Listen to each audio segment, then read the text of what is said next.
Hello, and welcome to the third edition of the Women in Tech Global Awards. My name is Joanna Carson, and I'm the Global Operating Director of Women in Tech. And my co-host this evening is Nishan Shalvachandran, the Global Director of Policy and Advocacy. Thank you, Joe. Good morning, good afternoon, and good evening to you all. I'm really looking forward to be here and to be presenting the third Women in Tech Global Awards, where we'll be highlighting and recognizing 35 of the most inspiring women and stories from our global network and our community. Nishan, the first and second editions of Women in Tech were actually in person in these beautiful event spaces in Lisbon.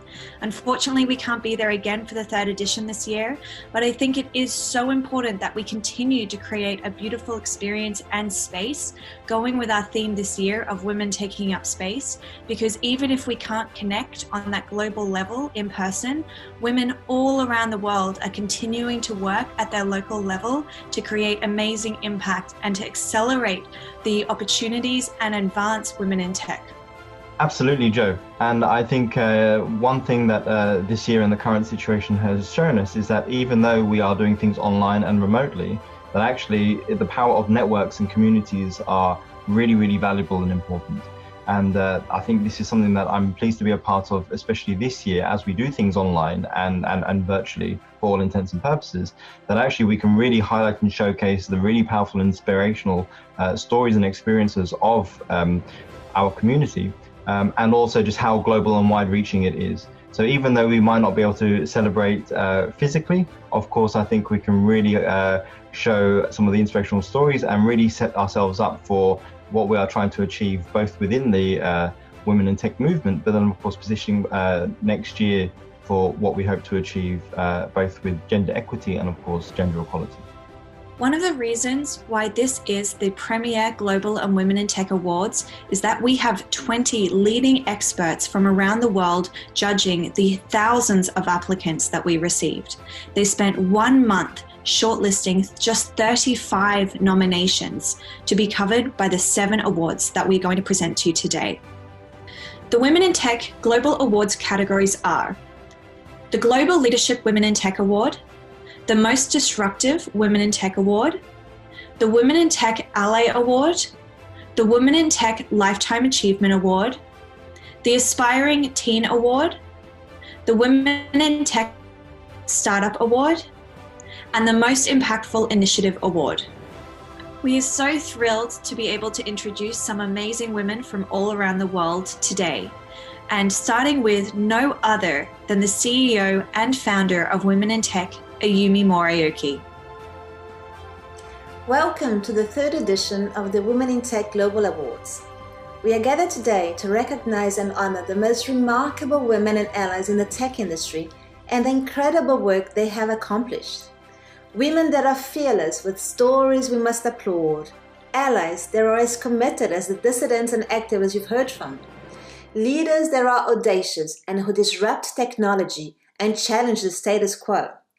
Entrepreneurs who, after failing, have had the ability to bounce back and create a successful startups when all seemed lost.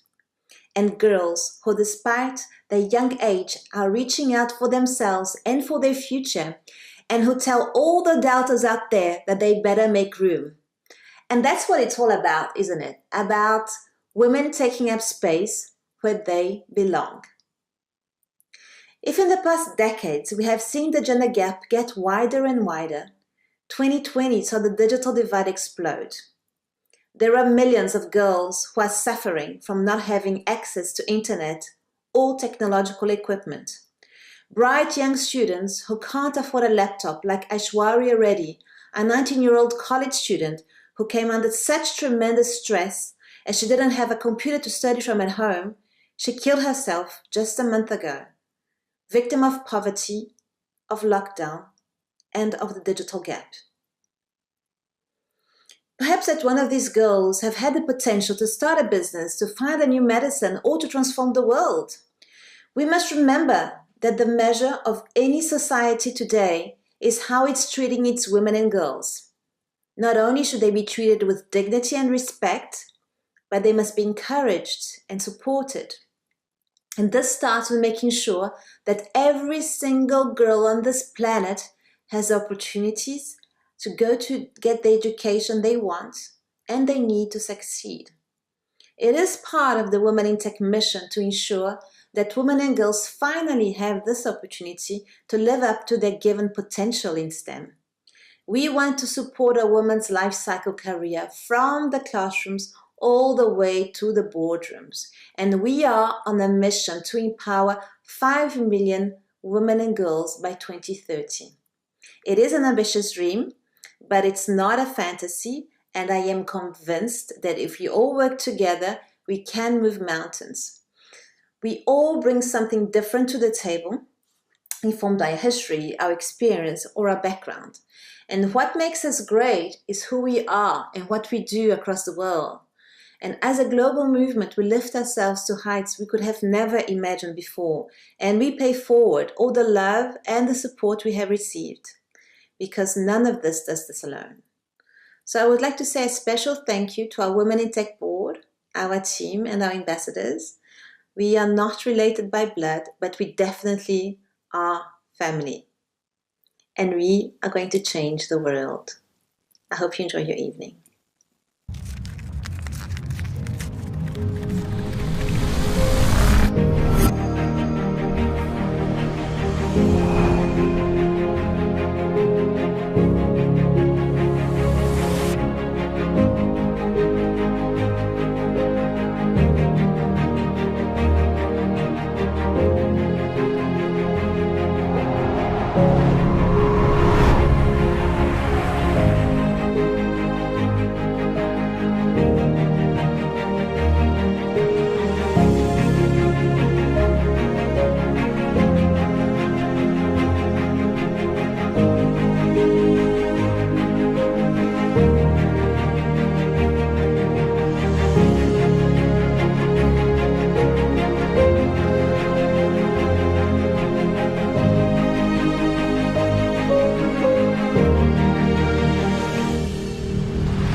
Did you see how much we achieved in just 1 year?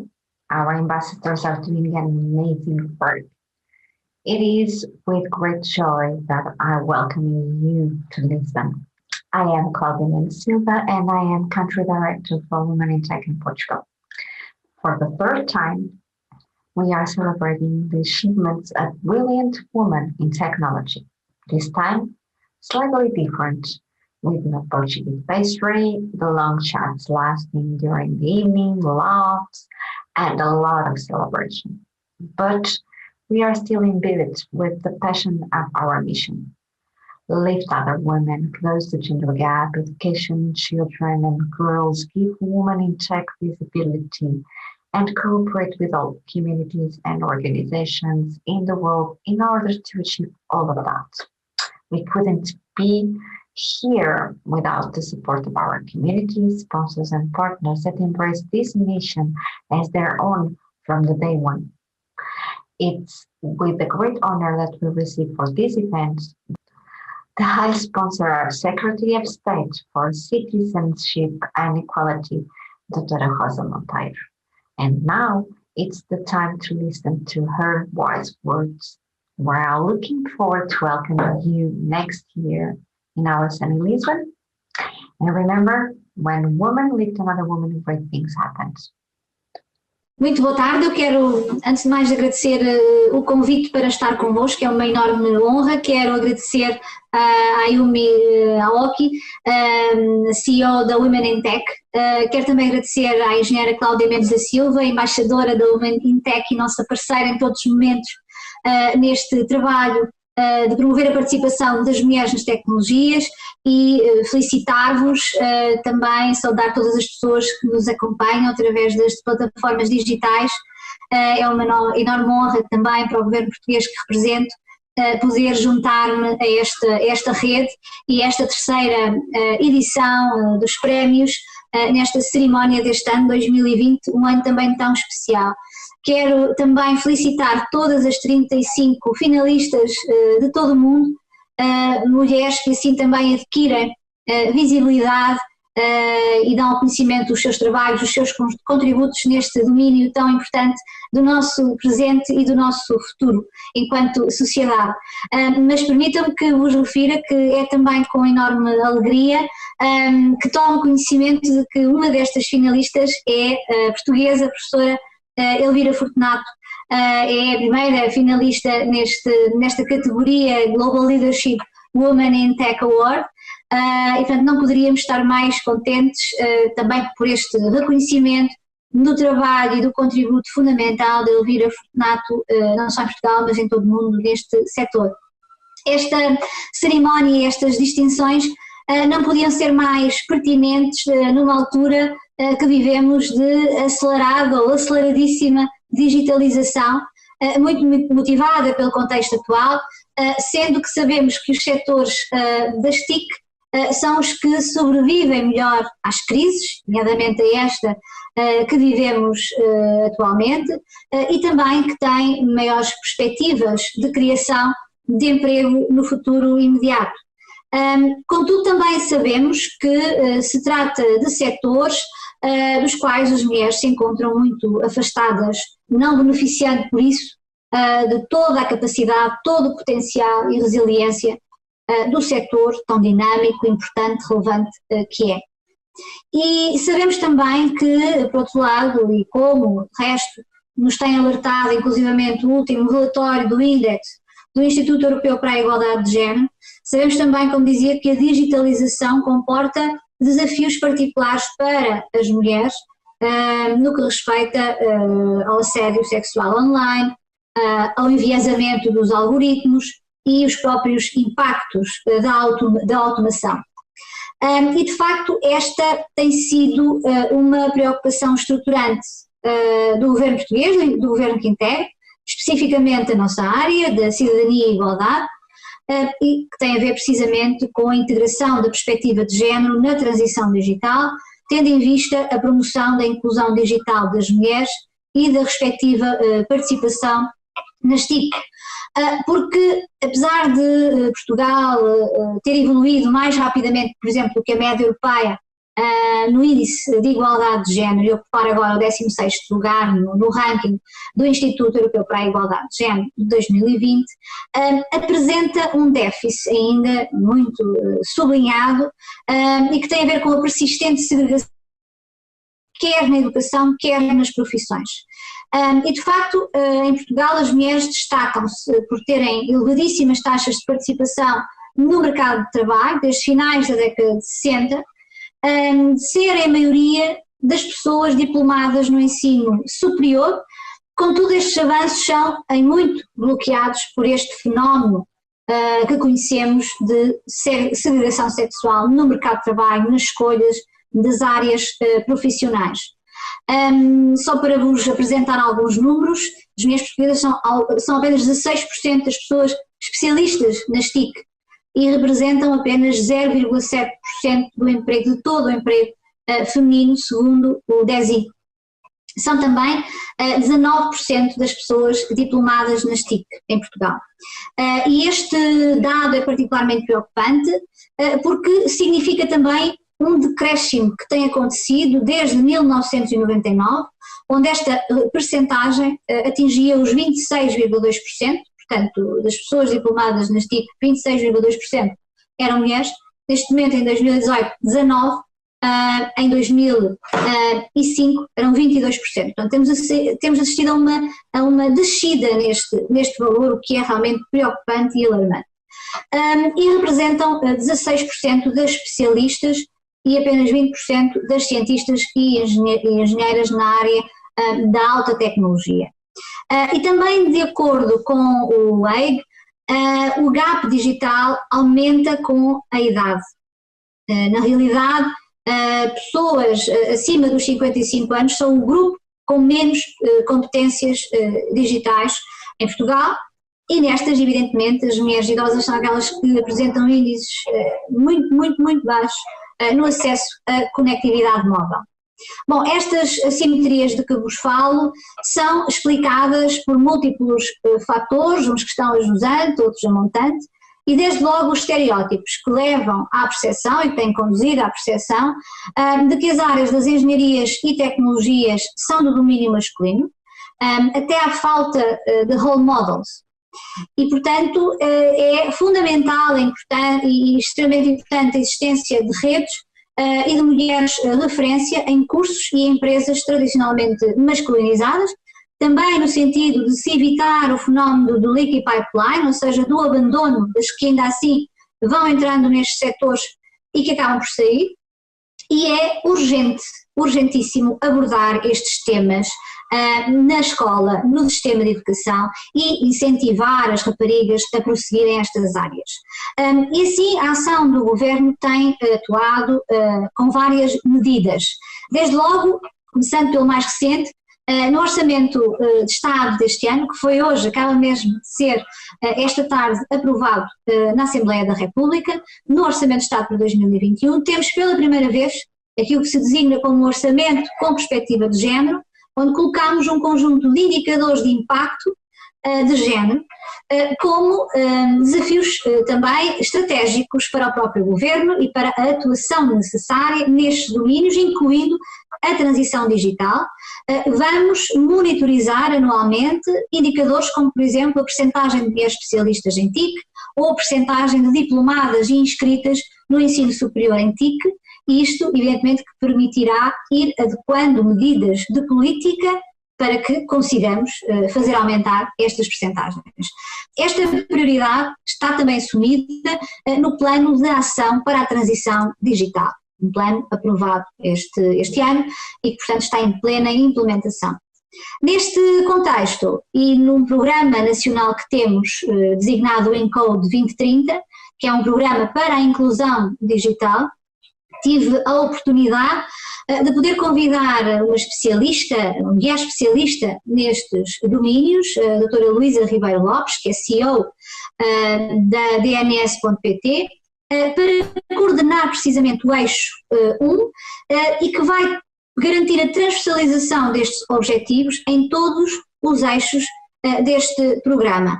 Para vos dar um exemplo que me deixa particularmente satisfeita e feliz, foi lançado já este ano um novo programa no quadro do programa Encode e da transição digital, que é o programa Upskill, que no fundo financia, é um programa nacional que financia a requalificação de pessoas desempregadas em programação, formando-as em programação para que depois sejam integradas em empresas que necessitem de quadros nesta área.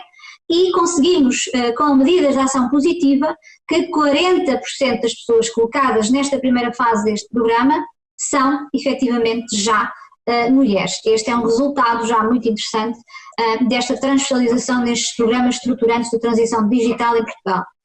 E também permitam-me que termine destacando um projeto que temos já desde 2017 e que se designa Engenheiras por um Dia, que foi assim também designado para chamar a atenção dos mídia, da opinião pública em geral e das várias entidades responsáveis para este problema da reduzida participação de mulher na área das tecnologias e das engenharias.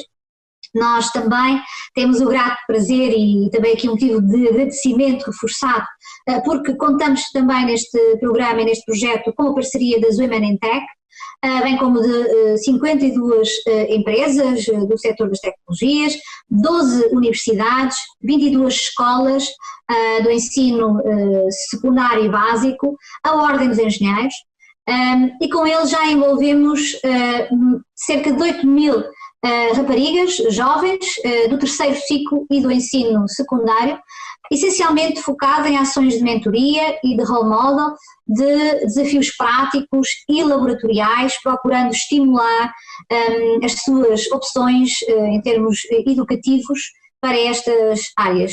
A quarta edição deste programa iniciou no passado mês de outubro, no dia 29, e temos mais uma vez grandes expectativas relativamente às dinâmicas que vão ser concretizadas também neste domínio. Estamos a trabalhar também para desconstruir de forma mais abrangente e global esta questão da segregação sexual nas escolhas, designadamente com 3 projetos, grandes projetos aprovados recentemente no quadro do financiamento dos e-grants, e que vão trabalhar, seja no domínio das opções vocacionais no sistema de ensino, mas também já no mercado de trabalho, com medidas de ação positiva e de correção destes enviesamentos e destas assimetrias. E destaco também uma outra medida. Prevemos este ano, o Governo fez um contrato de legislatura assim designado com as instituições de ensino superior, que estabeleceu como compromisso o combate à segregação profissional de homens e mulheres através de programas de desconstrução de estereótipos de género. Queremos também que as instituições de ensino superior sejam um palco, sejam proativas na intervenção também neste domínio. E permitam-me também referir que neste contexto de pandemia a digitalização tem sido uma dimensão evidente, mas também um desafio. Nós recorremos muito a parcerias e apoios também de algumas entidades e empresas para procurarmos soluções tecnológicas, por exemplo, que facilitassem e tornassem mais rápido o contacto com as vítimas, e, por exemplo, em parceria com uma empresa nacional, foi possível criar uma linha de SMS e uma aplicação informática que presta apoio a vítimas de violência doméstica, e também trabalhamos no sentido de disponibilizar computadores que garantissem o acesso às aulas das crianças e jovens acolhidas nas nossas casas abrigo para vítimas de violência doméstica. E aqui um agradecimento especial à engenheira Cláudia Mendes da Silva, que foi decisiva também neste trabalho de garantirmos estes recursos tecnológicos às vítimas de violência doméstica e aos seus filhos. Também estabelecemos ontem um pacto de empresas contra a violência, e já neste quadro temos a garantia e o interesse, inclusivamente também da Women in Tech, de nos possibilitarem desenvolver projetos e programas para a literacia digital de mulheres vítimas que estão acolhidas nas nossas estruturas e que são particularmente vulneráveis, e muitas delas bastante info-excluídas, o que acresce à sua vulnerabilidade, dificulta muito o acesso a serviços que cada vez mais estão no domínio do digital e competências básicas, digamos assim, hoje em dia, que também podem vir a garantir maior capacidade em termos de empregabilidade. Também para conhecer os impactos da crise, incluímos e criámos uma linha de financiamento através da Fundação para a Ciência e Tecnologia, que está neste momento a apoiar 16 projetos de investigação. Alguns deles são de investigação-ação, e um deles é focado precisamente na questão da violência em contexto digital, é promovido pela Universidade de Coimbra. E ainda informo que vamos ter a presidência da União Europeia no próximo semestre, no primeiro semestre de 2021. E o grande tema que trabalharemos com o Instituto Europeu para a Igualdade de Género tem a ver precisamente com os impactos da crise Covid no mercado de trabalho, considerando estas consequências da rápida digitalização do trabalho, da escola, dos serviços, etc., à luz deste afastamento das mulheres relativamente às TIC. Portanto, como vê, a nossa intervenção é multidimensional. É essencial que os nossos esforços sejam consistentes, pragmáticos, para realmente garantirmos que ninguém fica para trás e que as mulheres, em particular, participam na economia de futuro e ocupam um lugar que também lhes pertence. Agradeço muito a vossa colaboração, a vossa dinâmica, a vossa inspiração, e também reforço a nossa vontade de convosco estarmos e continuarmos a poder contar. Muito sucesso para esta iniciativa, muitos parabéns para as finalistas e premiadas e muitos parabéns a todas as que integram as Women in Tech. Muito obrigada. Hello to everyone that is watching. On behalf of Vista Alegre, I would like to welcome you all to the third edition of Women in Tech Awards. For Vista Alegre, once again, it's an honor to be the privileged partner of Women in Tech Global Awards and contribute to rewarding women who have stood out in the technology world and, in doing so, are inspiring other women and reducing the gender gap that we have in this area. For us, this is a natural collaboration since we share the same values as women in tech, such as diversity and innovation. Vista Alegre is a global brand which believes that diversity of culture, nationalities, and gender is a crucial driver in the creative process. Diversity allows us to have different perspectives, to think in different ways, and therefore promotes innovation. So for us, this makes perfect sense to collaborate with this initiative. Now I'm going to reveal not the winners, but the trophies that this year will recognize the merit of the 7 winners. So I have here to show you, in first place, the trophies that were produced by Vista Alegre and designed by Nuno Matos Cabral. This piece is all painted with gold at the front and also at the back. Okay.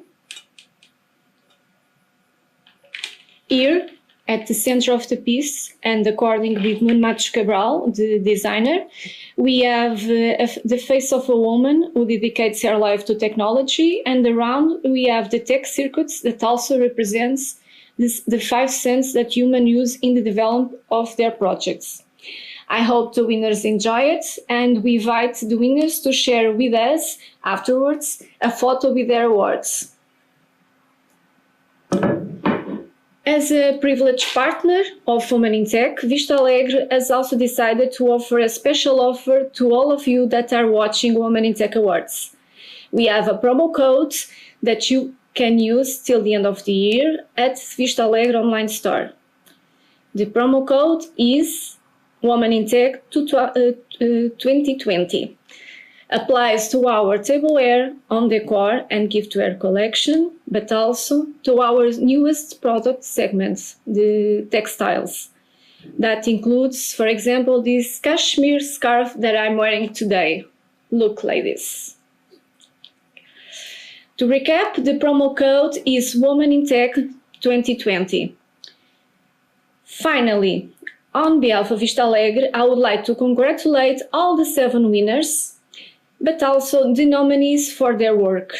And last but not least, I would like to congratulate the organization, especially Claudia Silva and Ayumi Moore, that conciliate their jobs and their job as mothers with the job as Women in Tech ambassadors and made this event possible. Thank you. I hope to see you soon, next year, and in Lisbon.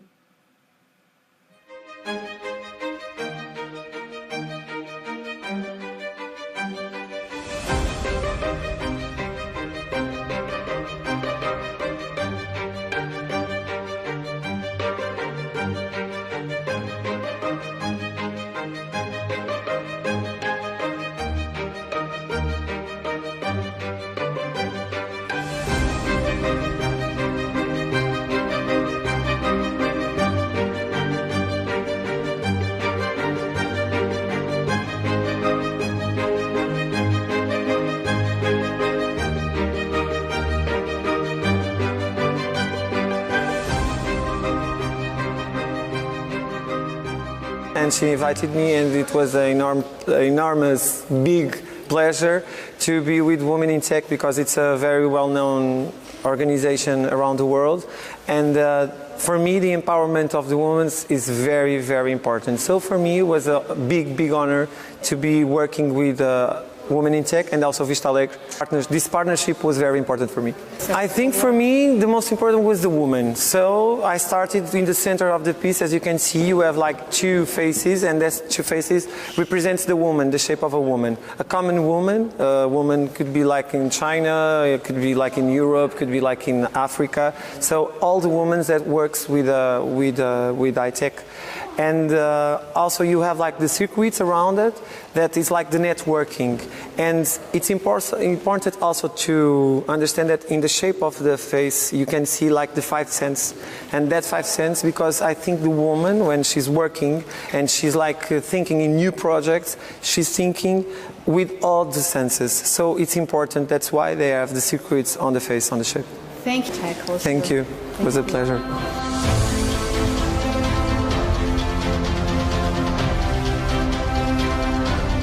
And I would not have liked to be any one of those judges. They would have had such a difficult task, really shortlisting and simmering down the almost 1,000 applicants and nominations that we had to our 35 finalists. So with that said, it's important to recognize and acknowledge and give our humble thanks to our 20 fantastic judges on our jury.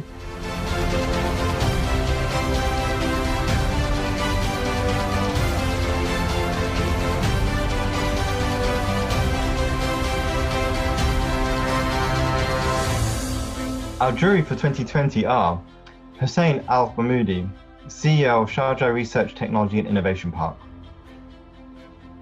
Lillian Barnard, Managing Director, Microsoft South Africa; Professor Carlos Moreno, Scientific Director, Chair ETI, Sorbonne Business School; Katya Indaravijaya, CEO of the Capricorn Bank; Sandra Rostua, Senior Marketing Director, Technology Northern Europe for Oracle; Ronald Craven, Partner at Deloitte Consulting; Luisa Marquez, GBS Country Leader, Peru and Ecuador, IBM; Tom Bowles, Managing Director, Europe, Middle East and Africa for Rangel; Clara Gonçalves, Advisory Board Member at City University, New York for Firefly Innovations; Antonio Vieira Santos, CXO Advisor on Digital Transformation, Future of Work, Diversity and Inclusion focused on Sustainability, co-founder of DT Lab; Kristina Tikhonova, CEO of Microsoft Russia; Anna Nemanskaya, Chief Growth Officer at Rakuten Viber; Fleur Hassan Nahum, Deputy Mayor of Jerusalem for Foreign Relations, Economic Development and Tourism at the Municipality of Jerusalem; Narustan Danjavor, Head of Investments, Innerspace; Natalie Rizasha, Global Head, Culture and Conduct, Diversity and Inclusion and Employee Engagement at Natixis; Mehdi Benbou Bakour, CEO of Printemps Numérique; Galit Ariel, Founder and Head of Future Memory Inc.; Inez Temple, President at LHH DBM Peru in Chile; Sutada Amon Vivat, Founding CEO of SCB Abacus; Alba San Martin, Senior Director, Cisco Systems Latin America. Good evening. I'm honored to be speaking today on behalf of my fellow jury members, with whom I have had the privilege to collaborate during the past few weeks. We have the very difficult task of choosing the 7th winner of this 3rd edition of the Women in Tech Global Awards. We were highly impressed by the level of excellency of the nominees, each with their own stories, accomplishments, and motivations. Role models that show us the importance of women taking advantage of technology as active and equal participants in the global economy. Through these awards, the jury also hoped to draw international attention to the fact that women are tech's most untapped resource. Not only is creating diverse STEM ethical and will drive more economic growth, but future-proofing the job opportunity of women will ensure sustainable communities worldwide. we have the great pleasure of congratulating Women in Tech for being such a force for good, empowering women and girls in STEM all around the world. Thank you once again, and congratulations to all the nominees. And now, to present the Most Inspiring Teen Award, Nishan. Thank you. And to present the award, we have two of our jury members, Sutapa Amovivat and Mehdi Bembebeka.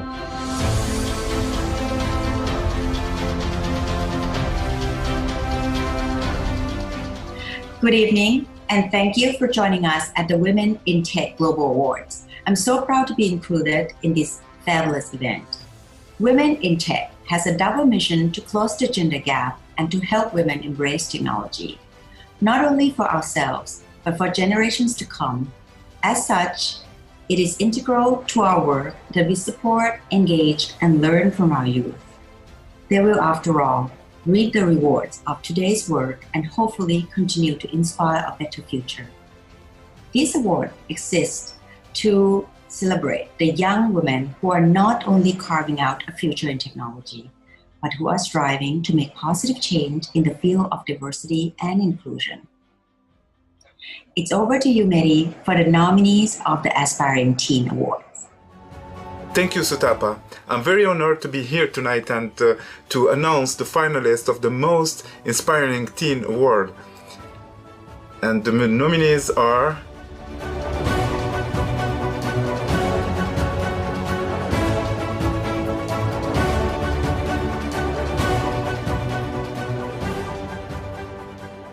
Avanti Sharma, Technologist Specialist at Workshop for Me; Avi Kulot, Founder of Girls into Coding; Gia Ramos, Founder and Program Leader of Girl Innovation; Sarah Alonso Vega, STEAM Advocate; Ramandeep Saini, Founder of Cryptic Languages.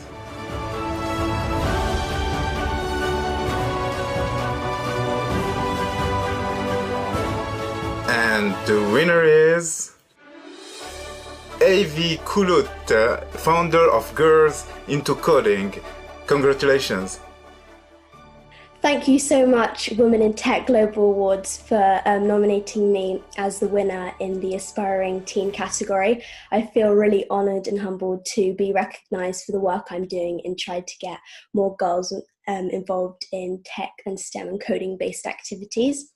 So I started all this when I was 7 years old. I went along to a tech event where I had the opportunity to go to a workshop to learn about coding, and that's where it all started. And since that day, I carried on going to those events, carried on immersing myself in the world of tech. And I'm so grateful that I did, so because that's what brought me to the stage I am today, running workshops for girls. And yeah, I'm really, really grateful to win this award. And a message I would say to other girls out there who are in tech is don't wait for someone else to give you that green light. Sometimes you have to be the person who takes the lead.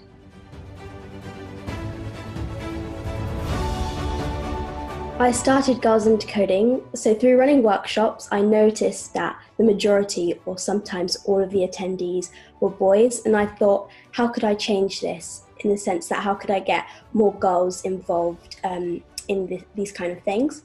So with that initiative in mind, I started Girls into Coding with the aim of trying to get more girls involved in tech and STEM and kind of following their passion and not being too afraid to join just because it's seen as something maybe not for them. So yeah, that's why I started Girls into Coding, and so far it's been really successful. So obviously before Corona we had our physical events, and because of the pandemic, that challenged us to think of a way to carry on running our events. So we found that running virtual events would be a really good idea, and we've run 5 so far, and our 6th one is coming up on 13th of December. And so far they've all been really successful, and I'm really happy that we're still with that at Girls into Coding, we're still able to provide these opportunities for girls and encourage them to carry on exploring tech and STEM.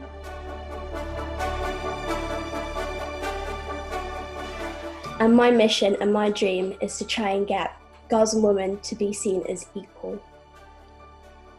So now we have the Ally Award. Who do we have presenting, Joe?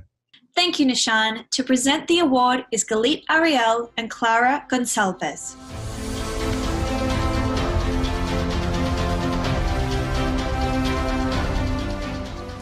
Good evening. It is my absolute pleasure to join you and my fellow judges tonight. Women in Tech is a completely volunteer-run group, operating off the energy of individuals who are passionate about a world where gender parity exists. The work they do from a grassroots level all the way to systems level is intended to create more opportunities and better standards for women. This is not just about community building, but about active and ongoing advocacy. All around the world, people are striving for a better future, a future where diversity in the tech industry no longer requires a discussion, but just exists. Tonight is a chance for us to celebrate these advocates of equal and diverse futures. And it is my pleasure to announce the winner of the Women in Tech Ally Award. Over to you, Clara. Please tell us who the nominees are. Thank you, Galit. And the nominees for Women in Tech Ally Awards are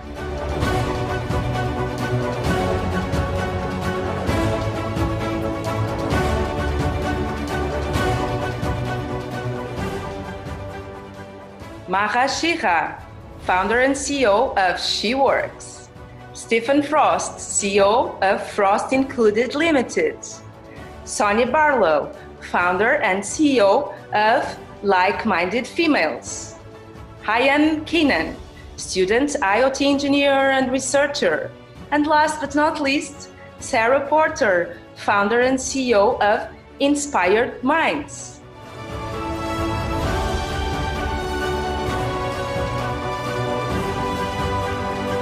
And the winner is Stephen Frost, CEO of Frost Included Limited. Congratulations, Stefan. Thank you, Ayumi. Thank you, everybody who voted for this. I'm incredibly honored and humbled to be the first male winner of this award. It's very humbling. I appreciate it very much. And I think it's so important that definitely this year of all years, we build allyship. So I'm really, really pleased and proud to be an ally as a man for my female colleagues, particularly in tech. And so I think this award's incredibly important.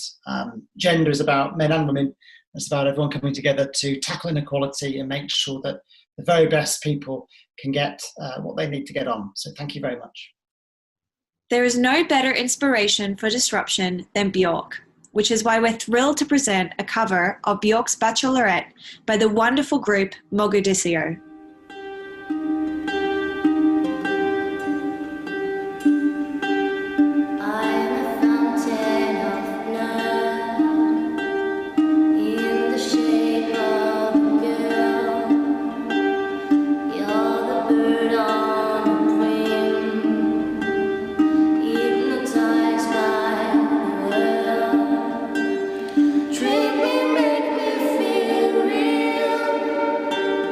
Well,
next, we are pleased to present the Most Disruptive Women in Tech Award.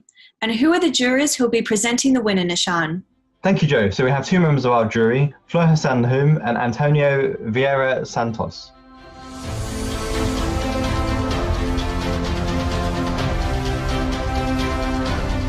Good evening and welcome to these amazing awards. I'm so pleased and honored to be with you tonight presenting the Most Disruptive Women in Tech Award. In an industry that exists to disrupt, that is known to other industry as a disruptor, why would we need to celebrate women who follow a similar practice? Because even in a culture built around disruption, this can be exclusive. This is what we've seen from the tech industry, with only 18% of professionals working in the tech industry being women, unless in technical roles. And it is still a very bold act to be a woman in tech, innovating and succeeding. And so tonight, we want to celebrate those women who embody the culture of tech in order to change the status quo and make the world a better place. Over to you, Antonio. It's an honor to be here. I'm happy to announce the Most Disruptive Woman in Tech Award nominees.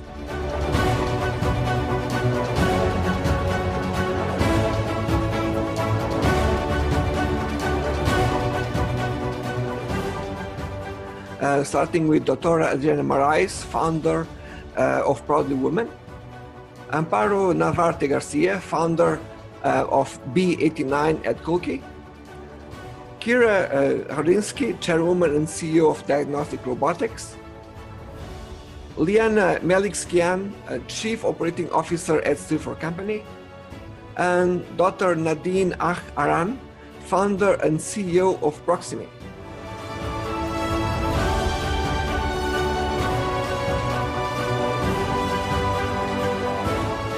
And the winner is Kira Redinsky, chairwoman and CTO of Diagnostic Robotics. So congratulations to Kira and to everyone that was nominated for this category. Oh, thank you. That's so exciting. I'm blushing here.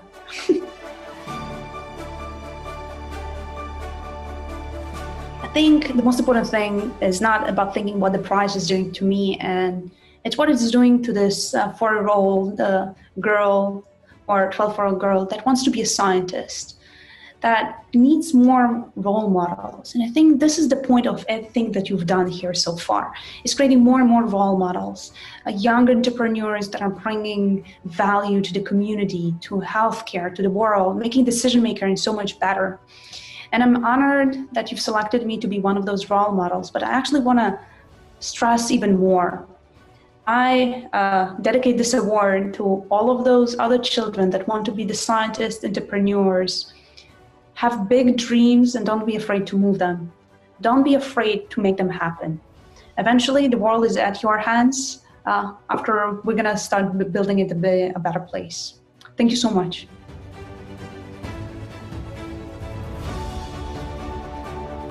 There's a very nice phrase that says that being an entrepreneur is like jumping off a cliff and building the parachute while you're falling. And I think many are afraid just to take this extra step off the cliff, doing something that looks risky. What I taught myself, and again, this is not easy, is just take the first step. Don't think about this. While you're falling, somehow you'll find a way to build this parachute. Many are just not taking this step. The second advice I wanted to give is about not being afraid to fail. There's a very nice phrase by Thomas Edison saying that he didn't fail, he just discovered 10,000 ways that do not work. So look at each one of your failures as a discovery phase to where you want to go. Imagine how success is going to look like. Do not be afraid to take the extra steps to get there.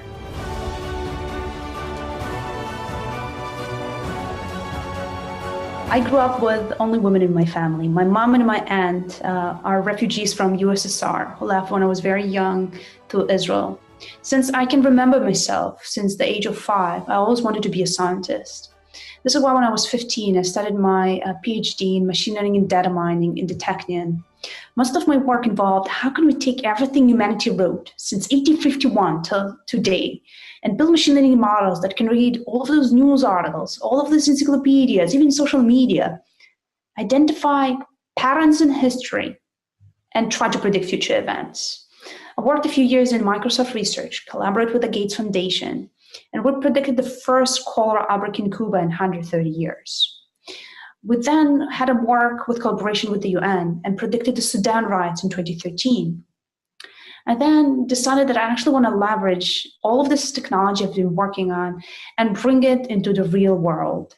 And I started a company with a co-founder named SalesPredict, who was trying to predict future economic events. We work with large and small enterprises predicting their interactions with other companies. The company was acquired by eBay, and I've been eBay chief scientist from Israel and their director of data science globally. For many years, we've been thinking about how can we optimize commercial applications. I then went back to the university as a visiting professor, and I decided to dedicate my life to make healthcare better, cheaper, and to make it a real democracy, right? It is not fair that some have the best healthcare and some have worst. And it really much depends on whether you're rural, your gender. And I actually wanted to get all of this data that we accumulated in humanity about healthcare and just give it to the society. So in diagnostic robotics, I confronted this with Professor Moshe Shom and Yonatan Amir.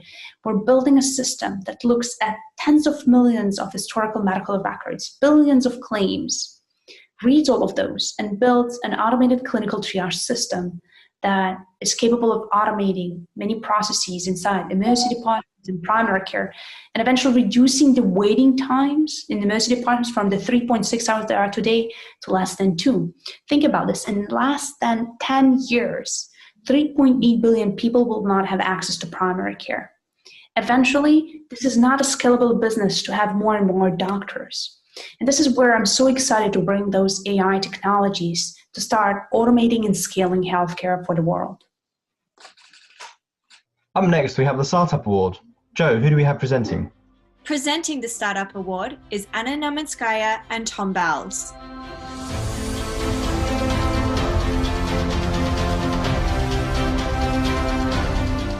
Hi, my name is Anna Znamenskaya.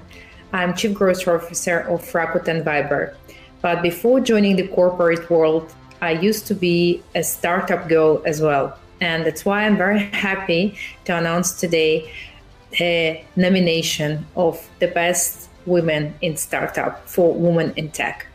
Personally, myself, I know how difficult is it to have sleepless nights and looking for new investors for your startup, and how to find the best members for your team when everyone wants to work in a big corporation and it's so hard to persuade people to join your little company. But after all these dark nights, the sun will rise. And I'm so happy that today we have such a beautiful finalists that are not only beautiful girls, but also strong and powerful women who definitely got a lot of success in their startups. And I want to ask Tom to tell us the names of the nominees today. Thank you, Anna. I'm delighted to announce the Women in Tech Startup Award nominees of 2020.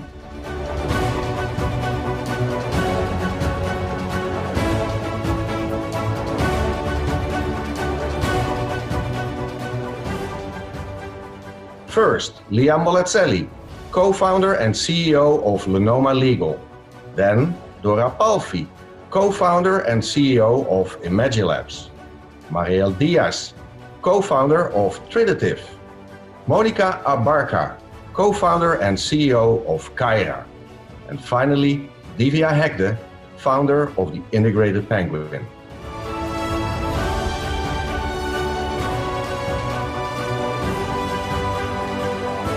And the winner is Dora Palfi of Imagilabs. Thank you so much for the award.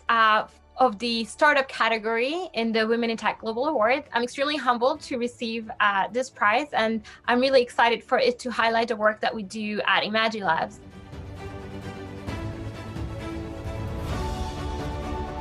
As the co-founder and CEO of Imagilabs, I've been working for the past 2 years to equip and empower girls and Gen Z with coding skills so that they can shape the future with technology. I have a background in computer science and neuroscience myself, and firsthand experienced the lack of women and diversity in the tech industry. And that's why I decided to target this problem.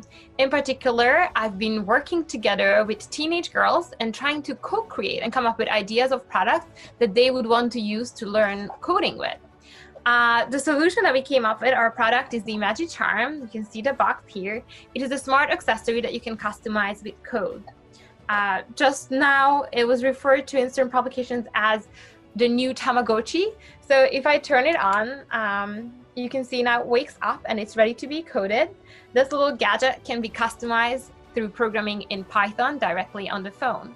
So this is how we are aiming to lower the barrier to entry to coding and make it more fun and appealing for teenagers, and in particular, inviting for girls. The reason why I think diversity in tech is so important is because I look at technology as a tool, and coding is almost the language of the future that we can use to actually create solutions to the problems we care about. And so naturally, there's this logical sentence I like to use, so an exercise in logic.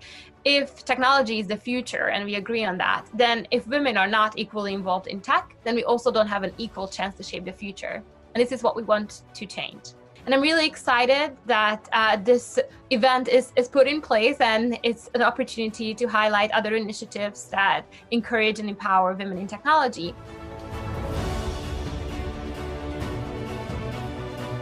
So for anyone who is interested in either starting their own tech business or just getting into the tech career path, I would say, first of all, just go for it.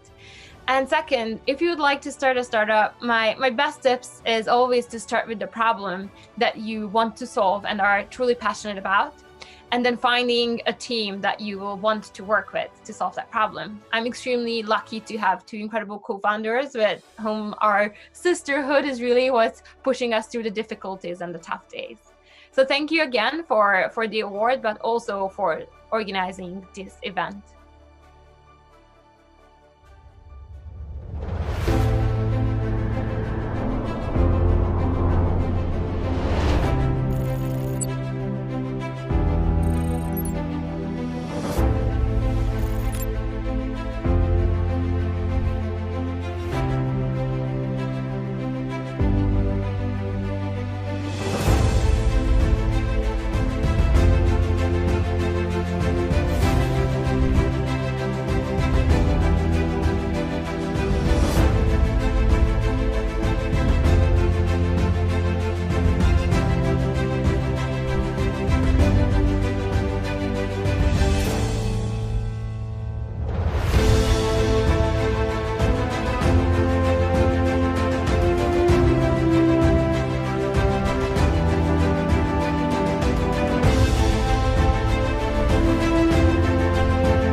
on a mission, we said with a shout.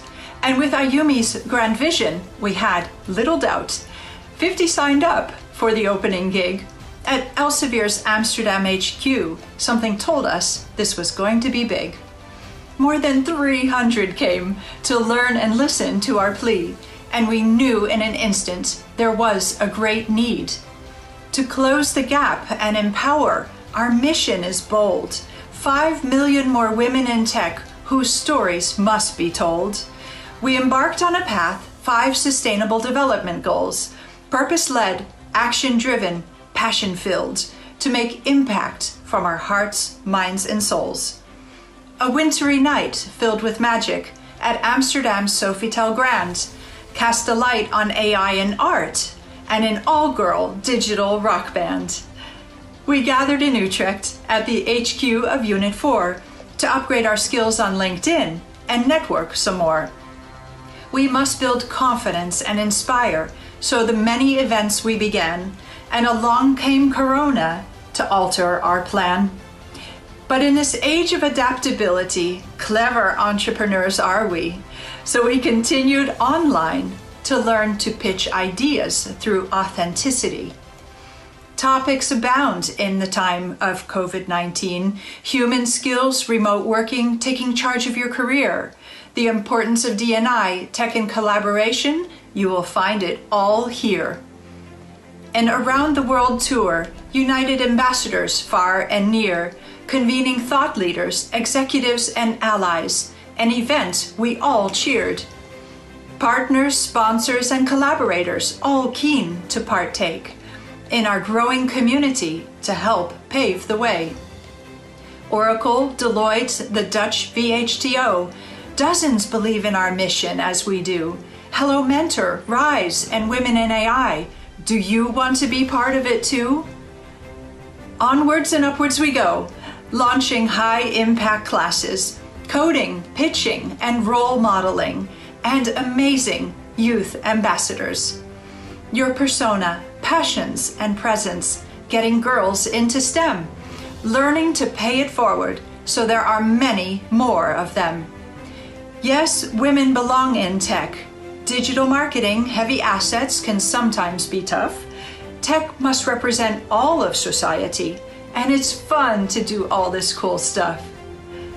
We're on a mission for tech careers to be equal. Join me to close the gap. I guarantee you'll meet amazing people. My greatest thanks to the vibe of our global tribe. We're better together, and together we'll go far.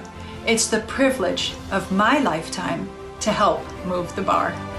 The most memorable moment for me is on 7th of November 2019, last year, when I was humbled and honored to receive Women in Tech Startup Award in Lisbon.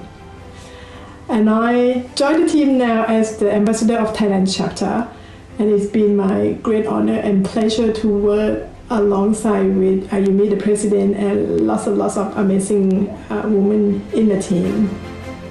There's been so many great moments with Women in Tech, and my favorite moments is when we go abroad and we gather in a big Airbnb and the whole team is together. We have the children with us, we have our ambassadors stop by, and we just get together. And that's the beauty. We're not only a network, we're a family. My name is Karine de Meijer and I'm the CCO of the Women in Technology Global Movement. And my most memorable moment of the Women in Technology Global Movement since 2018 was definitely the launch in Amsterdam on the 18th of June 2019, where we had put together an incredible panel, 3 males, 3 females, very top executives, and it was a boiling hot day, 30 degrees Celsius, and we were anticipating of maybe seeing 100 people for our event and over 300 people, and it was a standing room, and it just showed to us that this movement, there's an enormous need for it. People want new role models, they want to learn from one another, they want to have new mentors, and they want to grow together, because that whole audience that we had in that room, represents the total global audience. The future is digital, and we need to engage and invite women into that arena. So what has been to me the most special moment with Women in Tech? I have so many, I don't know which one to choose. It's impossible to choose a single one. But perhaps because today we are celebrating our very third anniversary of the Women in Tech Global Awards, I would definitely have to say that the first edition of the Women in Tech Global Awards were just memorable. Memorable why? Because it was the first time we did this global event, because it was against all odds, because nothing arrived as it was planned. Everything went completely on the other direction, but the end result was absolutely amazing. I must say that we had no partners, we had no money, everything was a struggle from right at the beginning. I thought that because we were doing such a great celebration to celebrate brilliant women that are doing brilliant things across the world, all the partners that were good, they were just going to fly on and help us out because it was something that was needed and it was something that was important, but they didn't. So we said, okay, that's fine, they're not helping us, but we are going to do it anyway for this first edition. So I said to myself, okay, let's go to Lisbon and let's go sell t-shirts at Web Summit. So I remember, we went with our team, so with Karenza, project manager, with Fernando, who is our film director, and I took the kids. So my son, he was only a year old, a year and a half. I took my youngest daughter as well, so she was 7 at the time. And we said to ourselves, okay, let's go to Web Summit and sell t-shirts. So we arrived there with about 1,000 t-shirts, and we just went in front of the entry of Web Summit, and we started selling our t-shirts away. And only just 5 minutes after we started selling the t-shirts, all the security guards, they came to us. I had the maybe on me, and they were saying, do you have a permission to do this? So obviously we didn't, or I didn't. So I showed my Women in Tech, card, and I showed my badge, and I was hoping they were going to, take pity of me, but they didn't. They said, okay, well, either you get out right now, otherwise we're going to have to confiscate all of your t-shirts and your passport, and you have to go back with me, to the police. So I said, okay, that's fine. We're gonna go home. We're gonna go back. So, but all of this to say, it was so many memorable moments. It was so difficult. We had to go. It wasn't as if we were fighting against, going against the odds or against the wind. It was as if we were having a dance with a hurricane. Everything could go wrong. But at the same time, we met such amazing people. I met Candace Costa, who was my UK ambassador. I met Claudia Silva, who is today our ambassador for Portugal. I met some amazing women. Joanna Batista, who, she won the most inspiring teen award, and today she leads one of our youth ambassadors. I also met Katrina Trajewska, who won the best the company with diversity, and today she's leading also our chapter in North Macedonia.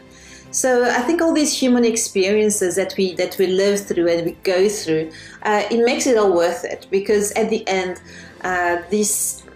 the evening itself was so beautiful. It was just, and I was just crying at the end, because it was the world. It meant the world to me to be able to do this with my children, with my team, to make this beautiful event come out, to be able to reward these remarkable women, once again against all odds. And it just showed that we did it. It was beautiful. We had won our first battle, and it just gave me the inspiration and the energy to continue saying, okay, we are going to do this, and we are going to go all the way. And this is just the beginning. So Yumi, I figured I'd do my favorite memory of Women in Tech while I still had makeup on. Changed my shirt, obviously. And what can I say? There's been so many amazing moments being part of Women in Tech, but I think what gives me the most joy, apart from being able to meet women from all around the world every single week, is our weekly meetings, because The entire global team and all of the chapters have such unique personalities and are so eccentric in their own way. And being able to connect with women from all around the world, particularly during this year, particularly as we've all gone through our own lockdowns and quarantines and being stuck in different countries, the idea that we can be locked in our homes, often in, like small cramped conditions when we're working from a computer, being able to open up that computer and see women from all around the world, have a laugh at everyone's situations, whether they are, about to burst pop because they're 9.5 months pregnant, or, Korean calling in from Ibiza one day and then Costa Rica the next and then New York the next. It makes me feel like I'm part of a global network and a part of something bigger than, my town and where I am right now. And so it cures all sorts of homesickness that I myself as an expat feel. And that's why I never want to stop working with women in tech, because it doesn't matter where I live in the world. I will always feel connected to a larger cause because of the movement that I'm part of and the group of women that I'm connected to. I'm so pleased to have found Ayumi and the Women in Tech global movement. We joined the global movement officially from South Africa this year during the 24-hour world tour. And I think for me, what has been the most memorable moment is actually having a fireside chat with one of my I'm a biggest fan of Adriana Marais, who is the CEO of Proudly Human, and she's one of the aspiring Mars astronauts wanting to move to Mars. So for me, that was just an honor and a privilege, as she inspires so many to look at how sustainable living can be achieved through technology, and how we as humans can actually do better to have impact in our world, really. In terms of the greatest achievements, I feel that joining Women in Tech has given myself so much more a platform to get inspired and help inspire others. So there's a saying that says, if you want to go fast, go alone. If you want to go far, go together. And I think that is very much stuck with me in terms of, with the Women in Tech group, as together we can achieve so much more and have so much more impact, to the point that we can help girls in India get more devices. The campaign we're running currently. So I think the impact is huge. It reaches global communities where there's so much help needed for women and girls to get inspired, to get access and education through our initiative. So I'm really proud and so happy to have been playing a very small part in being part of the global community, but also putting highlights on the great talent we have in South Africa and also Africa.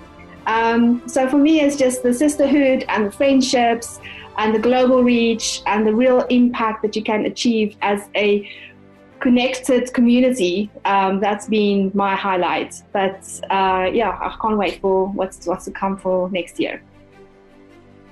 But just less nervous. Hello, I'm Melissa Slaymaker, and I'm the South African Ambassador for Women in Tech. We are one of the newer chapters to the global movement, but the last 8 to 9 months have been incredible. We've been able to reach out to phenomenal global leaders, inspirational women that I would never have dreamt of being able to connect to, and through the platform it's just been phenomenal to be able to be part of a real global sisterhood of lovely, amazing women that are, funnily enough, really down to earth and so, with such great hearts. And I really appreciate just being part of the community. The most memorable moment for me as part of Women in Tech was probably being asked to join the MITT Summit virtual conference, where I got to interview Adriana Marais, which is one of my personal heroes, and she is a phenomenal lady, one of the aspiring Mars astronauts to go and live in Mars, hopefully in the next 10 years. So it was really great to be able to share her story and to hopefully inspire others. With regards to just a real connectivity and the impact, I find that has been the greatest value for myself. As the saying goes, if you want to go fast, go alone. If you want to go far, go together. And I think I've learned that so much throughout this journey with Women in Tech, is that we as a global community can achieve so much and have so much impact. I have only met a few of the ladies personally due to the lockdown, but I'm hoping that when we all meet each other face to face at the next summit next year, we're going to have a great party and celebrate all the great work that we've been doing. And we hope to grow our network and community and get to that 5 million women empowerment goals for 2030. So I just really thank everyone for letting me be part of this community, and I hope to be able to continue the work and inspire others and have real impact for South Africa and also Africa in the next few years. So I would definitely encourage everyone to become part of Women in Tech. Welcome back to the Women in Tech Global Awards. If you are just joining us, we are about to present the Most Impactful Initiative Award. Nishan, who's going to be introducing this category for us today? Thank you, Joe. For this award, we'll have Lillian Barnard and Ines Temple presenting.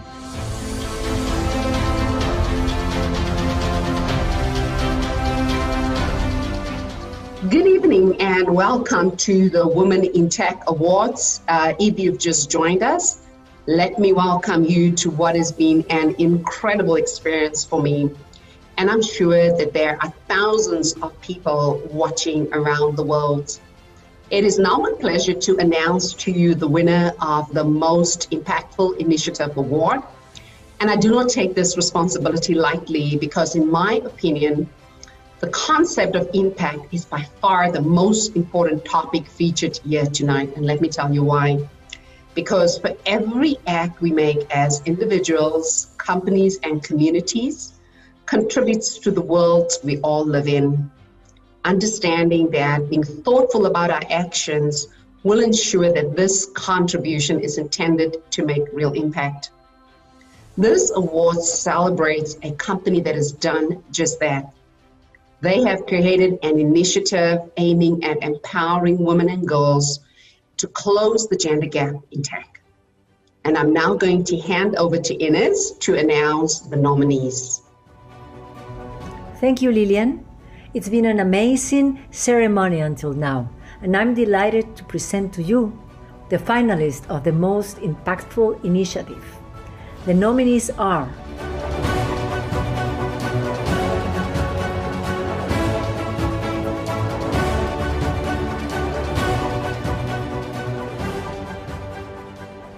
Laboratoria, Soronko Academy, Vaina Web, BNova, and I'm the Code.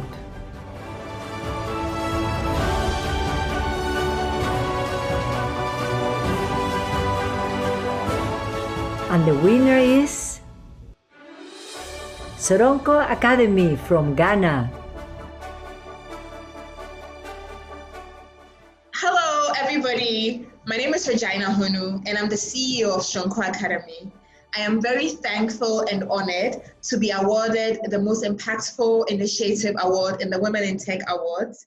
And special thanks to the judges and organizers for this great honor and recognition. And also special thanks to the Soronko Academy team for all their hard work to make this happen. Soronko Academy is the leading skills development center in Accra, Ghana, pioneering the way women and girls use technology as a tool to lead, innovate, and connect to dignified and fulfilling work.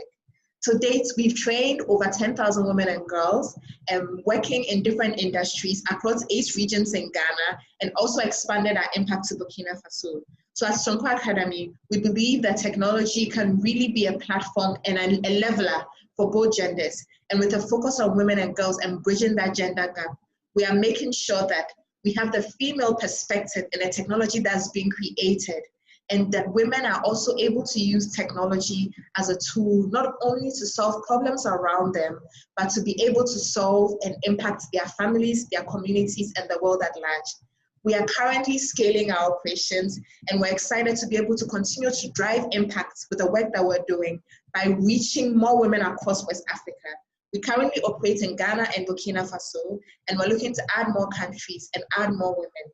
Together, we believe that we can get more women to be part of shaping the narrative when it comes to creating technology, and to ensure that we bridge that gender gap and women and girls are not left behind in the technology revolution that's changing the world.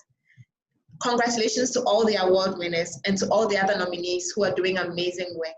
And I believe that together we can really make a difference when it comes to women and girls in technology. Thank you. Hi, and welcome back to the Women in Tech Global Awards. Up next, we have the Global Leadership Award. Joe, who's presenting for us today? To present this award is Ronald Krabben and Kristina Tikhonova.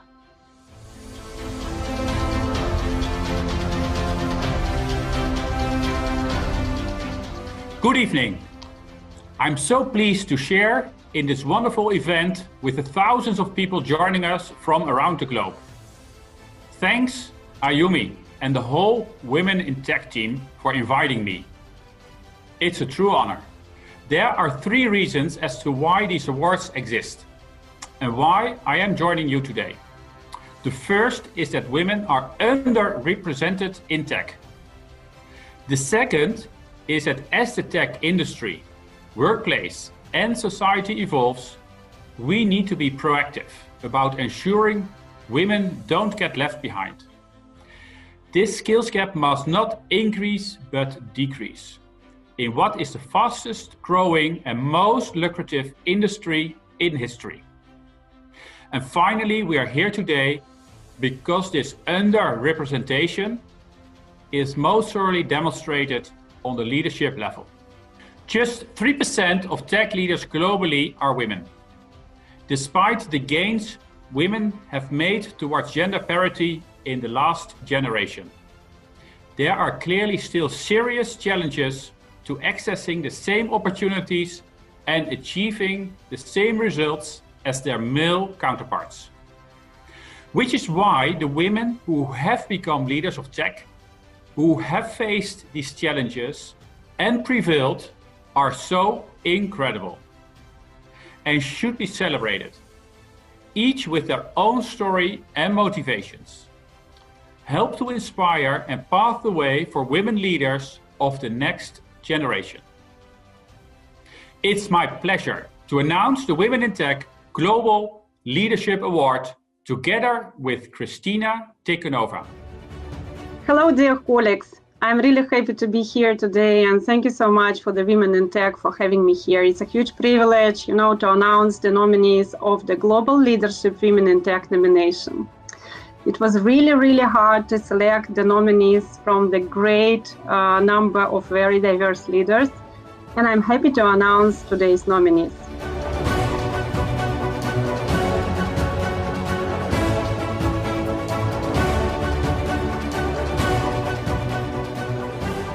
So, our today nominees are Elvira Fortunato, Director of the Materials Research Center, Reshma Ramachandran, Vice President at Hitachi ABB Power Grids, Sania Gulsar-Karat, UNESCO's Director for Gender Equality, Nazanin Danashwar, Founder and CEO of Tahfifan, Anna Maikes, Co-Founder and CEO of Neuroelectrics,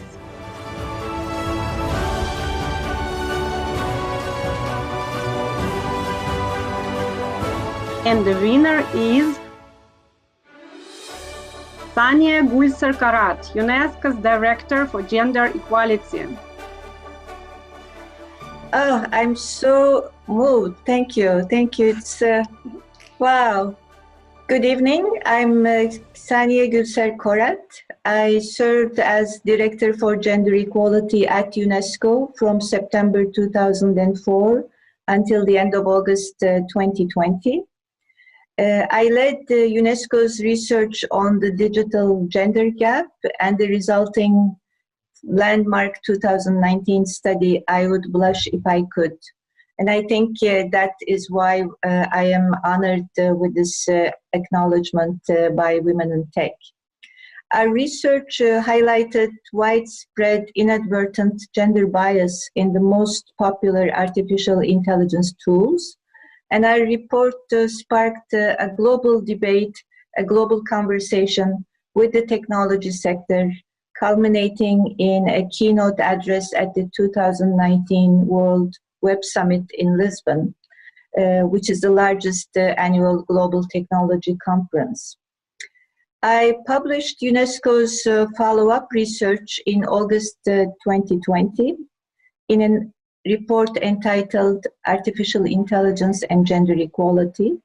The second report is based on a dialogue with experts from the private sector and civil society, and it sets forth proposed elements for a framework on gender equality and AI for further consideration. To this day, there is no framework on gender equality implications of AI, and there are a lot of groups working on the ethics of AI.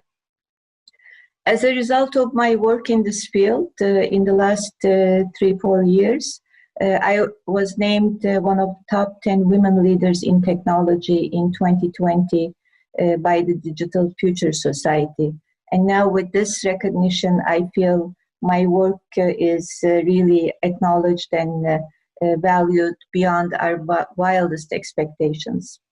During my tenure at UNESCO as the Director for Gender Equality for 16 years, I launched special campaigns and programs for girls' secondary education, for girls' education in science, technology, engineering, and mathematics, for the digital gender gap, the safety of women journalists, and the advancement of women in science. So these are areas which are really important for me, both personally and professionally.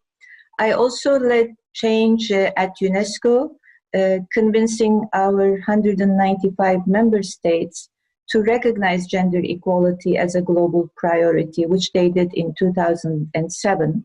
And one of the results of our work has been to reach gender parity for women at decision-making levels at UNESCO in 2017. And I should note that we just started from 9% in 2004, so reaching 50% in 2017 was a big achievement. Before I joined UNESCO, I founded and managed a global consulting company based in Ottawa, Canada. As the CEO of the company, I provided thought leadership on development issues with different stakeholders, while at the same time championing the needs of the target groups, and it always included women, and building long-term relationships based on mutual understanding and trust. I'm very honored, very proud that I led development projects in over 30 countries around the globe, focusing more on South and Southeast Asia and Sub-Saharan Africa.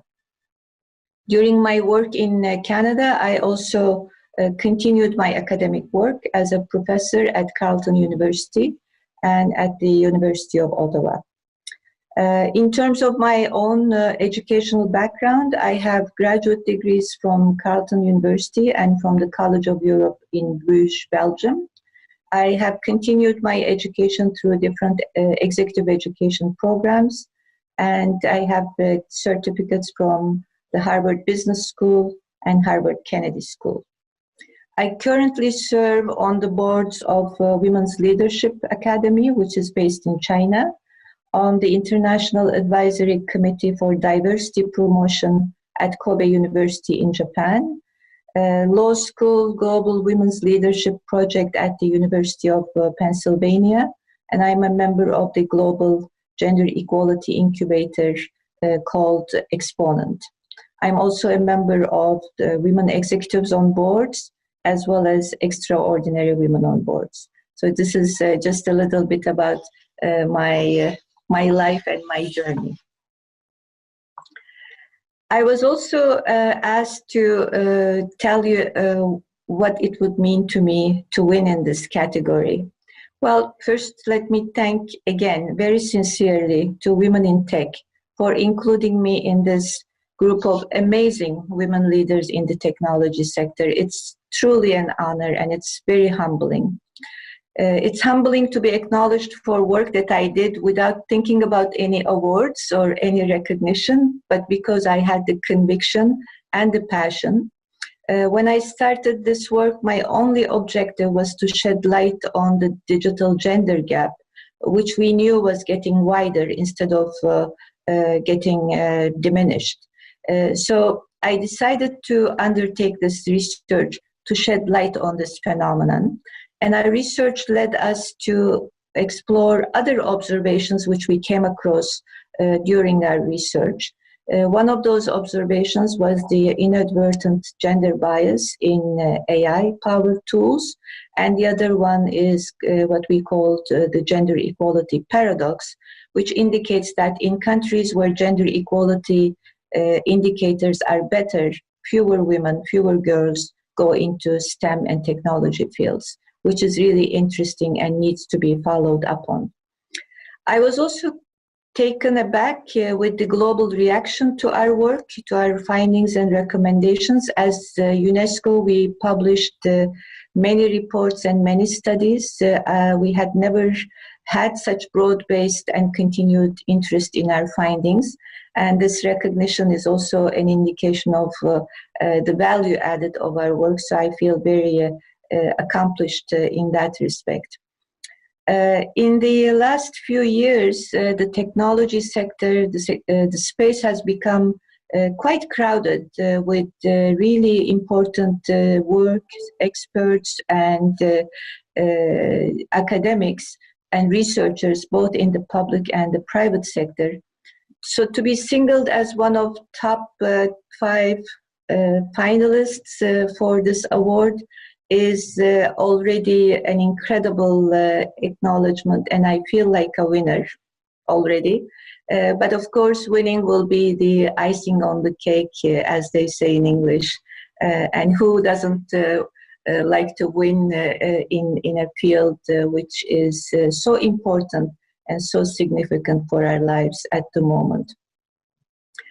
What advice would I give to girls or women in tech? Well, I give the same advice for any sector, for any sphere of work, any sphere of life. As a woman, as a girl, just believe in yourself and never doubt that you are equal as a human being. Do not give credibility to any of the myths about what girls and women can do, should do, or what they are capable of.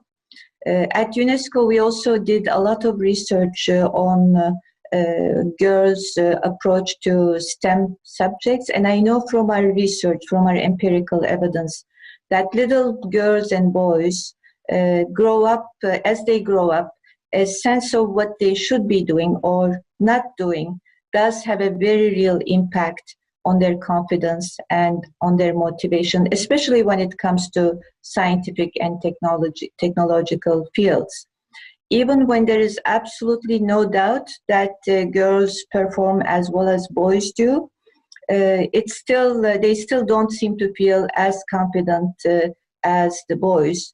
And it's not unusual to feel that way, because when we think about a scientist, the image most of us think of is of a man, and more often than not, it's of Einstein, because he is one of the most recognizable figures in the scientific world.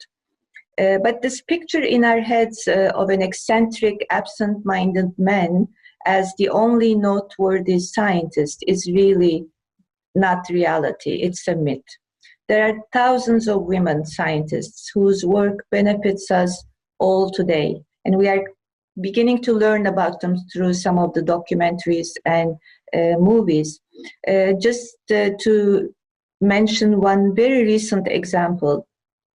In 2018, when Donna Strickland won the Nobel Prize, she was refused a Wikipedia entry until after she won the award.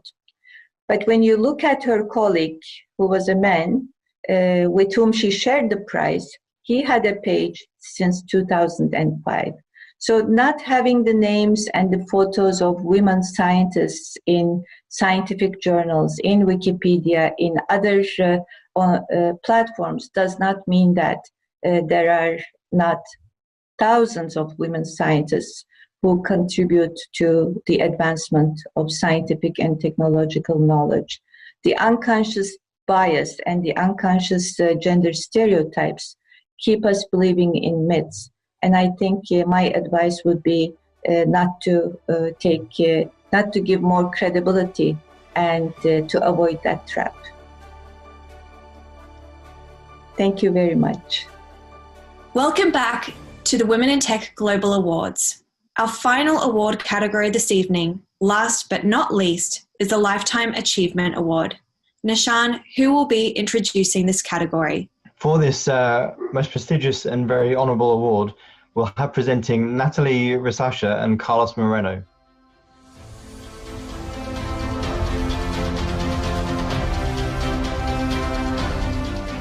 Good evening to our audience from all over the world.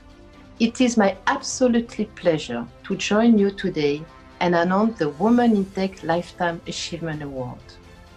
This award will celebrate the remarkable journey to professional success of one woman who accomplished it with effort, skill, and courage. Every year, in part because of organizations like Women in Tech and the thousands of other groups around the world, the collective standard women experience in the workplace gets better. We have a long way to go, but times have changed and progress has been made. It is important to remember, however, that the women who have succeeded and are at the top of their careers currently had a hard journey and have been instrumental in creating a world where future generations have more opportunities. Thank you, Natalie. The finalists of Women in Tech Lifetime Achievement Award are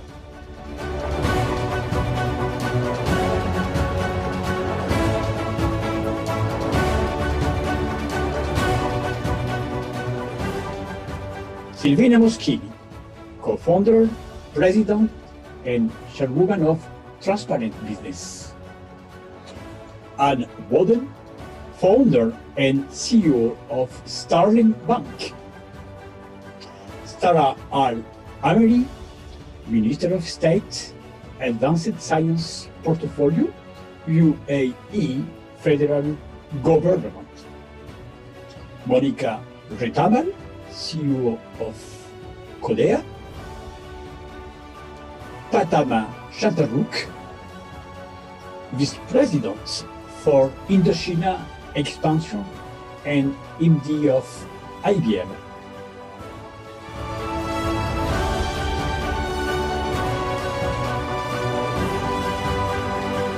And the winner is Silvina Moschini.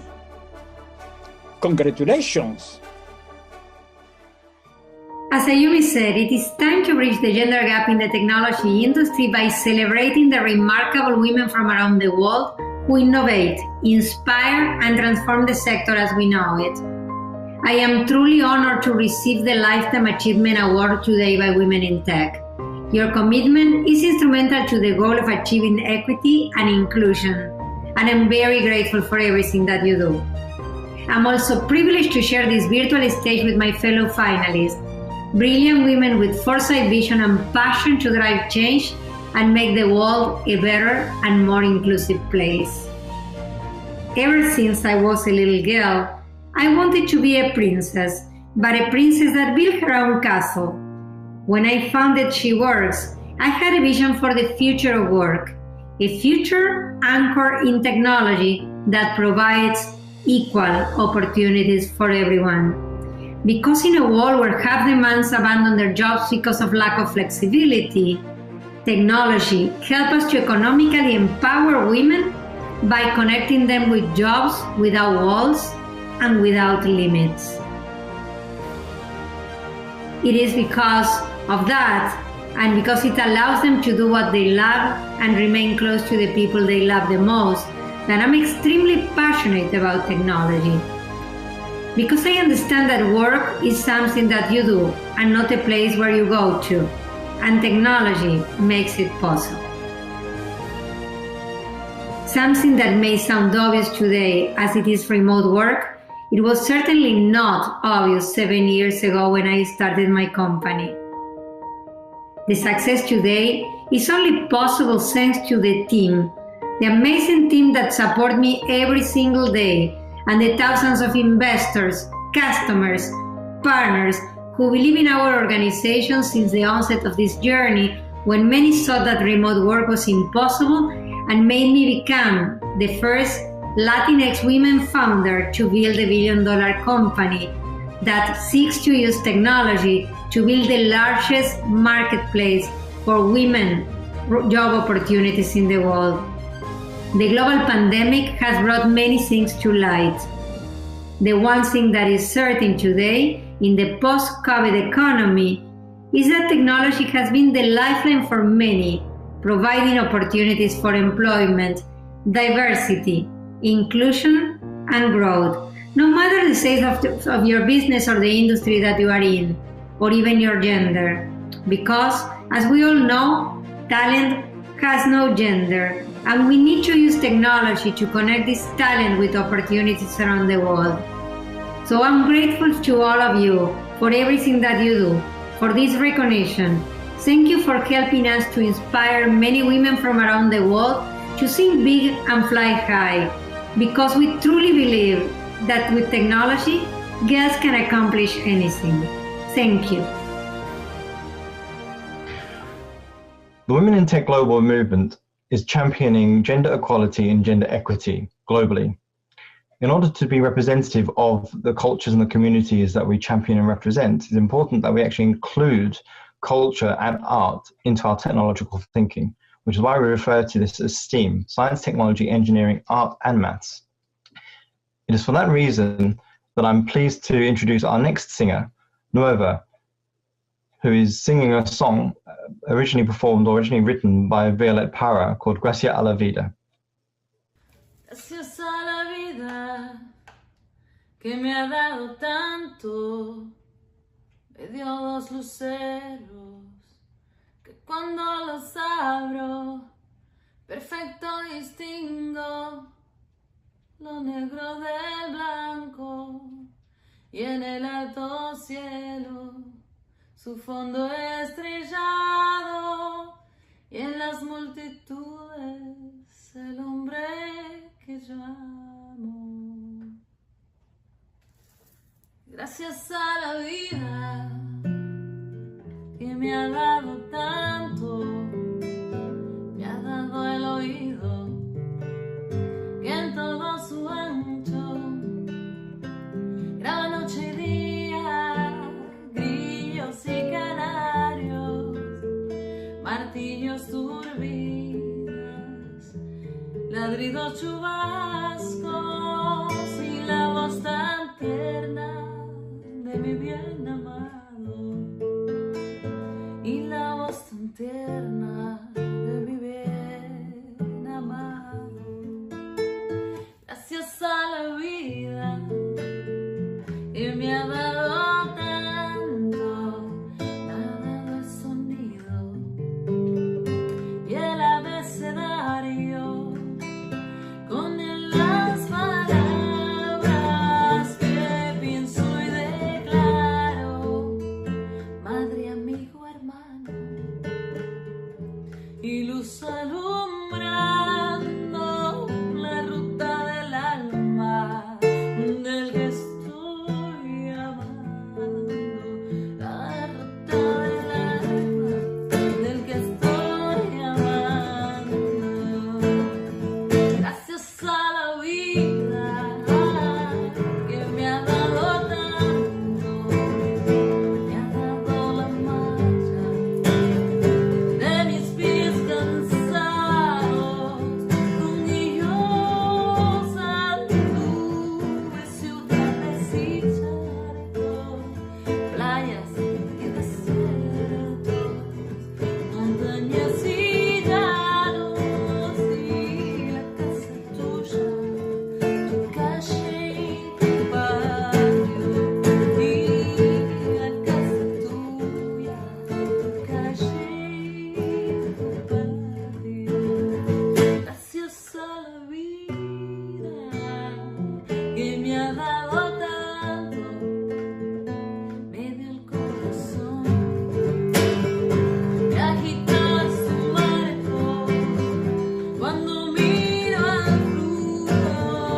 es mi propio canto, gracias a la vida.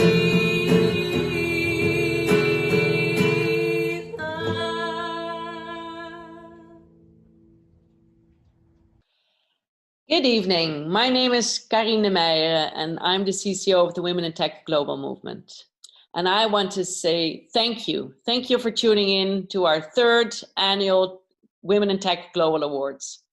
And I want to also say thank you to our jury members, because you really took the time the last month to honor and recognize and evaluate 7 amazing people from various countries from all over the world for their achievements in relation to the vast world of technology. We recognized an amazing woman, a global leadership woman in tech. We also recognized the Most Disrupted Women in Tech Award. We recognized the Most Impactful Initiative Award. We recognized the Women in Tech Startup Award. We recognized an Inspiring Teen Award. We recognized the Women in Tech Lifetime Achievement Award, and we also recognized the Women in Tech Ally Award. And I want to congratulate all 7 of you.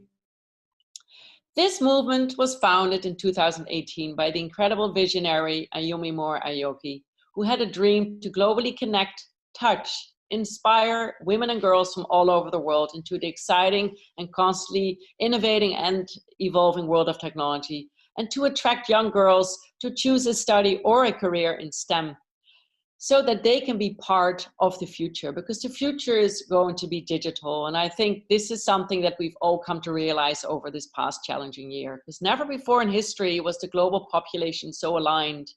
Because we all knew that somebody in Panama or somebody in China or somebody in Africa was dealing with the same challenge, because we were all affected by the coronavirus. And never before were we able as human species to actually stay in touch with one another, to be able to continue our lives through technology, to be able to reinvent ourselves and our purpose and our business through virtual opportunities of Zoom, of Microsoft Teams, of Google Hangout. And COVID-19 actually gave us, as the Women in Tech Global Movement, the opportunity to grow exponentially from 12,000 members, maybe in March, I think we had, to now almost 40,000 followers. And this enormous success also inspired us to transition to our own Women in Tech platform, which will allow our community to connect, to interact, to inspire, to mentor, and to grow with each other. Women in Tech is currently active in 17 different countries on all major continents, and with official chapters up and running, with monthly online role model program classes, master classes, mentoring programs, meet and greet sessions. And to be quite honest, we are actually getting requests for openings of new countries almost on a weekly basis. And this year, of course, we were not able to host our summit in Paris at the end of May. But because of the enormous support of some of our partners, we were able to transition in over 6 weeks' time to a 24-hour world tour, which started in Australia and ended in Peru. 24 hours non-stop broadcasting. We had almost 25,000 people tuning in at some point. We had about 220 speakers and we had 60 different sessions. And also tonight, you know, of course, this is the first time that we are doing it actually virtually, but the last 2 years we have been hosted by Lisbon. And I want to say a special thank you to the High Patronage of Portugal's Secretary of State for Citizenship and Equality, Mrs. Rosa Montero. I want to say a special thank you to Vista Alegre, who've also been our sponsor always during the event. I want to say a special thank you to the designer of our award, Nuno Matos Cabral. And I want to say a huge, huge thank you to Professor Carlos Moreno, who was also on our jury tonight. He's the scientific director and chair of the ETI of the Sorbonne Business School. I want to say a special thank you to Oracle and to Deloitte, who really stuck with us in the spring, coming from the Netherlands, and they were supporting our 24-hour world tour, and they were both also on our jury. Thank you. We want to say a special thank you to Wrangle, who was also on our jury tonight. We want to say a very special thank you to Hussan Al-Mahmoudi, who's the director of the Sharjah Research, Innovation and Technology Park in the city of Sharjah in the UAE. And he's also one of our advisory board members, and he was also on the jury tonight. And we want to say a huge thank you to the City of Lisbon. And we are so much looking forward to coming back next year, when we hope this will be a live event again. And we are looking forward to continue working with all of you, because I think we've all come to realize this year is that the future is all about partnerships. And the United Nations launched exactly 5 years ago, 17 United Nations SDG goals. And we are actually focusing on 5 of them. Of course, gender equality, number 5, is our main focus. But we want to do it through education, which is number 4. We want to also do it through science and innovation and entrepreneurialism, which is number 9. We want to do it through decent work and economic growth, which is SDG number 8. And then, of course, all to make everybody feel included. Social inclusion is so important in order to be able to reduce inequalities. And this all through collaboration with all the right partners. We are looking forward to hosting a hybrid summit next year. The dates are not yet certain, but please keep tuned in. We are inviting everybody to register itself on our own private platform, so you are actually part of our growth for next year. And we think that we are stronger together. We are Women in Tech. Hi, I'm Candice Windsor from Wrangle.io in Ontario, Canada. On behalf of Wrangle, we would like to congratulate this year's nominees and award winners. Your accomplishments and your efforts during these turbulent times are particularly inspiring. This year more than ever is so important that we hold open opportunities for other women, many of whom have been forced to leave the workforce to care for family and friends. This community is going to be here to welcome these women with open arms when they are ready to come back. Wrangle is proud to work with IUMI and Women in Tech, and we look forward to helping build this growing community of trailblazers. And that brings to a close the 3rd edition of the Women in Tech Global Awards.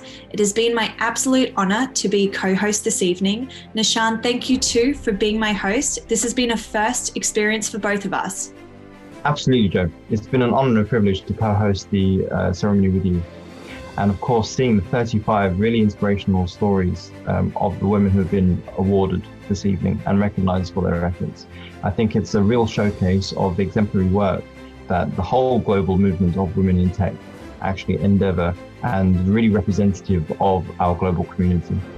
I do actually want to take the opportunity to perhaps suggest that everyone here today take a moment to go onto our website, which is womenintechglobal.org, or of course join us on our new platform, which is womenintech.net, where you'll be able to connect with the wider community of change makers, inspirers, movers and shakers, both men and women who are really fighting the good fight for gender equality and gender equity in the future of work, both in technology and the wider world.